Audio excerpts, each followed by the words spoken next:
Hello! Today we are learning how to paint with an airbrush. I hope you're ready for this because it's interesting.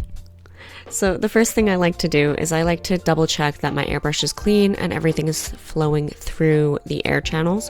So I just use either water or a little bit of my diluted Windex or window cleaner, and I just kind of make a little test spray. And then once everything is good, I will just clean out the bowl, make sure there's nothing left in there, and fill it with paint. Now, when you are painting, you do not want to stay in one spot. If you stay in one spot, you're going to overload that area with paint, causing either some really large drippage or an uneven layer of paint to be settling there.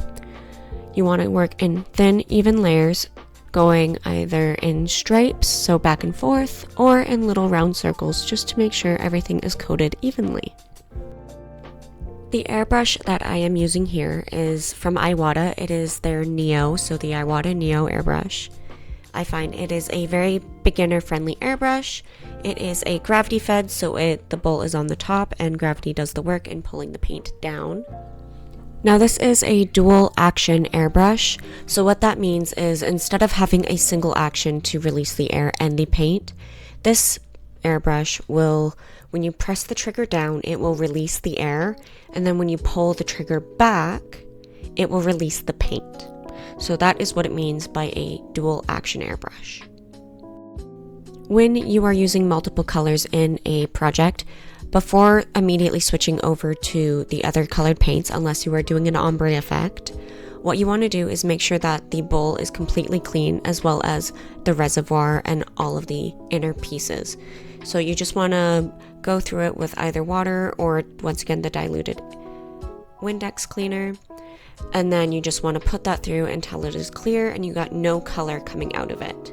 After that, I like to take Q-tips or cotton swabs and just clean the nozzle as well as the cap, just to make sure that no leftover paint will be there. And then after I know that everything is clean and no transfer is going to come through, I will move on with my red, or, well, red in this case, but my other paint. Now, this is just a preference thing, but I personally don't like to fill up my bowls too much, especially if I'm working on smaller projects.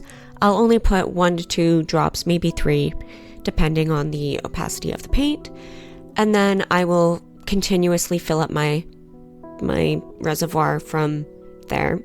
But that is the super easy, quick 3-minute little video on how to operate an airbrush. I hope to see you on the next one, where I teach you how to declog one. Take care.